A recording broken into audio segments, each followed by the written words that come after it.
Hi ஃபோக்ஸ். இன்றைக்கி வந்து நம்ம டிஸ்கஸ் பண்ண போகிற விஷயம் வந்துட்டு ஒரு ஒரு சிரிப்பான ஒரு மேட்ரு தான் என்னை பொறுத்த வரைக்கும்.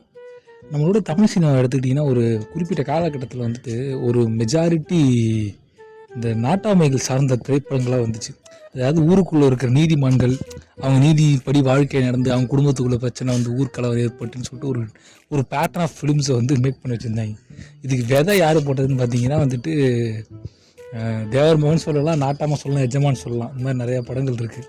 ஆனால் இதுதான் கூட ஓரளவுக்கு தேவர் மகன் ஆகட்டும், எஜமான் ஆகட்டும், நாட்டாமல் ஆகட்டும், ஏதோ ஒரு அளவுக்கு வந்துட்டு கொஞ்சம் எங்கேஜிங் ஃபேக்டராக இருக்கும். சில படம் வந்துட்டு ஃபன்னி ஃபிலிமாகவே எடுத்து வச்சுருப்பாங்க ஃபுல்லாக. அதில் ஒரு சமீபத்தில் நான் பார்த்த படம் வந்து திருநெல்வேலின்னு ஒரு மார்வலஸ் ஃபிலிம். அந்த படத்தில் பார்த்திங்கன்னா வந்துட்டு மிஸ்டர் பிரபு, சிவாஜி சாரோட பையனும் மிஸ்டர் கரண் வந்துட்டு நடிச்சிருப்பாங்க. படம் முழுக்க வந்து பார்த்திங்கன்னா உங்களை வந்து சிரிப்பு மூட்டை தான் இங்கே வேலையாக இருக்கும். எக்கச்சக்க க்ளோஸ்அப்பு, கரனோட பல்லு க்ளோஸ்அப்பு, பிரபுவோட மூஞ்சி க்ளோஸ்அப்புன்னு வச்சுருப்பாங்க. கதைப்படி பார்த்திங்கன்னா கரனும் என்ன சொல்கிறது, பிரபுவும் வந்துட்டு அண்ணன் தம்பி. பிரபு வந்துட்டு காதல் தோல்வினால வந்துட்டு ஆஞ்சநேயர் மாதிரி வந்து பேச்சுலராக வாழ்ந்துட்டுருப்பார். கரனுக்கு கல்யாணம் பண்ணி வச்சுருவார். கரனுக்கு ஒரு பொண்ணு இருக்கும். அந்த பொண்ணு வழக்கம்போது கரனும் ஜாதி வெறி பிடிச்சவனா இருப்பான். பிரபு வந்து ஜாதி வெறி பிடிக்காத ஆள், ஆனால் வந்து ஜாதியை மதிக்கிற ஆள். இந்த மாதிரி ஒரு குரூப் இருக்கா இந்த உலகத்தில். பார்த்தீங்கன்னா நாங்கள் வந்துட்டு ஜாதி வீடுலாம் எங்களுக்கு கிடையாதுங்க, ஆனால் நான் வந்து எங்கள் ஜாதி விட்டு கொடுக்க மாட்டோம். ஸோ அப்படி பிரிச்சுக்கலாம். நீங்கள் கரனை வந்துட்டு நீங்கள் வந்து பயங்கரமாக ஜாதி வெறி உள்ளவனும், பிரபு வந்துட்டு ஜாதி வெறி இல்லாமல் தன் ஜாதியை தூக்கி பிடிக்கிறோன்னு இருக்கும். இவங்க பற்றி இவங்க குடும்பத்தில் நடக்கிற ஒரு கன்றாய் கதை தான் இந்த திருநெல்வேலிங்கிற படம். ஒரு சீன்லேயும் வந்துட்டு பிரபு தன்னுடைய நடிப்பு திறன் வந்து அப்படி வெளிப்படுத்தியிருப்பாருங்க. அதெல்லாம் நம்ம வந்து ஒரு ஸ்கூல் அவரெல்லாம் ஒரு அந்த குறிப்பிட்ட படம் வந்து நமக்கு ஒரு என்சைக்ளோபீடியா. அப்படியே அந்த பல்ல கடிச்சிக்கிட்டு நடிச்சுக்கிட்டு ஒரு சீன் அந்த ஒரு எமோஷனை வந்து தாலி செமையாக நடிச்சிருப்பார். ஒரு என்னதான் இருந்தாலும் பிரபுக்கிட்ட வந்து ஒரு அவங்க அப்பாவோட சாயல் இருக்கும். ஆனால் பிரபு வந்து ஒரு சிவாஜி சாரோட பையன். இந்த கரனில் வட அதே மாதிரி நடிச்சிருப்பாங்க. மேனேஜ் தான் எல்லாம் அப்படியே ஏன் கரண் வந்து தமிழ் சினிமாவில் ஜொலிக்கவே தெரிஞ்சு காரணம் திருநெல்வேலி மாதிரி படம் நடிச்சதுனால நினைக்கிறேன்.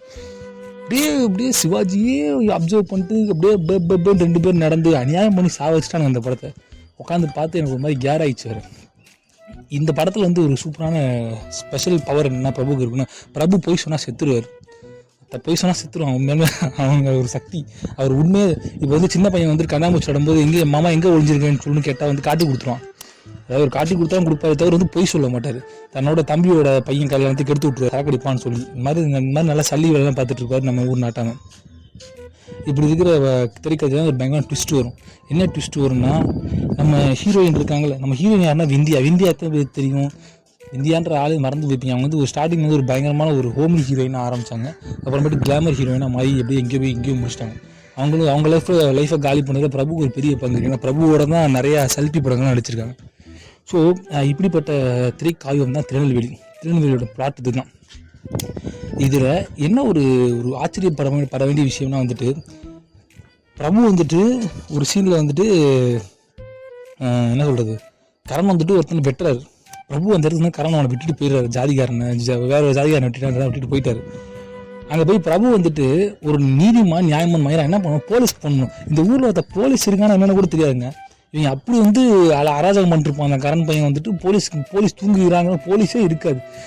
இந்த படம் இல்லை, நீ முக்கால்வாசி நாட்டாமை படம்லாம் பார்த்தீங்கன்னு வச்சுக்கோங்க, போலீஸுங்கிற ஒரு விஷயத்தை வந்து டம்மி பீஸாக யூஸ் பண்ணியிருப்பாங்க. லா அண்ட் ஆர்டரே இருக்காது, இவங்க தான் லா அண்ட் ஆர்டர். நல்லா யோசிச்சிங்கன்னா இவங்க குரூப் எல்லாத்தையும் இந்த ஆலமரத்தடி புளியமரத்தடியில் உட்கார வச்சு நாட்டாமை பேச விட்டுட்டு, இந்த பயிலுக்கு வந்துட்டு இந்த என்ன சொல்கிறது, இந்த ப்ரிவிலேஜ் பயிலுக்கு வந்துட்டு வேறமா போய் கோர்ட்டில் உட்காந்துட்டாங்க லாஸ்ட் ஸ்டேட்டில். இவங்க நீங்கள் வந்து இந்த ஊர் எடுத்துக்கங்க, இந்த ஊரில் ஆளும்போது நீங்கள் என்ன வேணால் நாட்டாமை பண்ணுங்கன்னு இவங்க நாட்டாமை கொடுத்துட்டாங்க. இந்த வெண்ணையில் நாங்கள் ஆண்ட பரம்பரை அங்கே தீர்ப்பு சொல்லிட்டு புகையிலை போட்டுக்கிட்டு துப்பிக்கிட்டு இதோட கத்திட்டு கிடக்குதுங்க. அது அந்த மாதிரியான போர்ட்ரேஷன் ஆஃப் ஃபிலிம்ஸ் வந்து நிறைய வந்திருக்கு. ஸோ இது வந்து ஒரு இன்ட்ரோடக்ஷன் மாதிரி. நான் திருநெல்வேலி படத்தை பற்றி நிறைய டிஸ்கஸ் பண்ணுவேன். நான் கொலாப் பண்ண போகிறேன். சில பேரெல்லாம் கொலாப் பண்ணி திருநெல்வேலி படத்தை பார்த்து அது மேலே ஒரு பயங்கரமான ஒரு ஈர்ப்பு கொண்ட ஆட்கள் நிறைய பேர் இருக்காங்க. அவங்களோட கொலாப் பண்ண போகிறேன் கோயிங் ஃபார்வர்ட். இது வந்து ஒரு சீசன் மாதிரி பண்ண போகிறேன். ஒரு 10 படம் எடுத்து வச்சுருக்கேன் இந்த மாதிரி நாட்டாமைகள் சார்ந்த படம். ஸோ ஒரு ஃபஸ்ட்டு சீசனை பொறுத்தவரைக்கும் இந்த நாட்டாமைகள் இந்த சம்மந்தப்பட்ட படங்களை வந்து நம்ம வந்துட்டு பேச போகிறோம் கோயிங் ஃபார்வர்டு பாட்காஸ்ட்டில். இது ஒரு இன்ட்ரொடக்ஷன் தான். இது இன்ட்ரொடக்ஷனாக கொடுத்துருக்கிறேன் எல்லாத்துக்கும். சரி பார்ப்போம், இருந்தாலும் நடக்குதுன்னு பார்ப்போம். ஓகே, பாய், டடா.